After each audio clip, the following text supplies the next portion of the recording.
Hello, hi. Tu tan chu zai kong da kan chon lai ti sia chon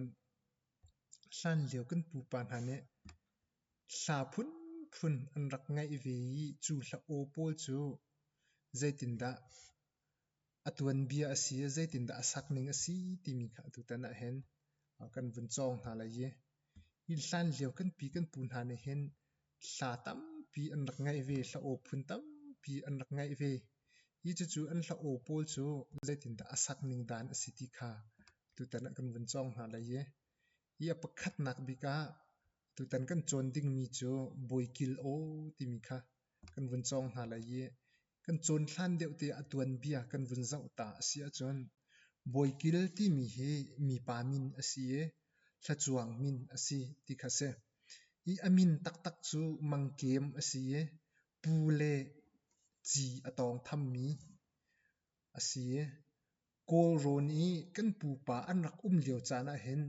chun cha mui chi zau in chong nak ni tial le kor he arak ta ter na ante i kol thiam in an ta masan ha e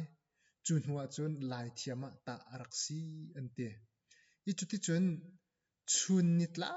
te pu la chi chu he ti an long e an tong tham na cha hla eng ti mi an phua e boikil o ti mi hla an hun i chua nak asi tia Tuanbia kan zau tik a hen kan kho mi ase i chu boikil hla o ti mi chu he ka zon hen zaitin da si ti sia chon kan vun sak chun la ye la do do la do do do do do do la do do do do do do la do do do do do la do do do do do do do ti kha avun se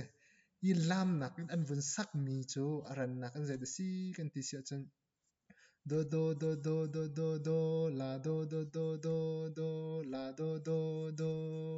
do do do do do do do la do do do do do la do do do la do do do do do la do do do do do la do do do do do la do do do do do do la do do do do do do do ti khan an vun sak mi kase chu boikil o ti mi hlan leo hla boikil o ti mi kha ase i chu bantuk chun hla kha phun tam pi an ngai ve ta chun naka chu kai phim hla o te bantuk chun chope o te bantuk chun thingphorh sang o chimthli o te bantuk khatam pi ngai ase i khavial te zong kha Tuanbia le chun a o pol zong kha ka zon hen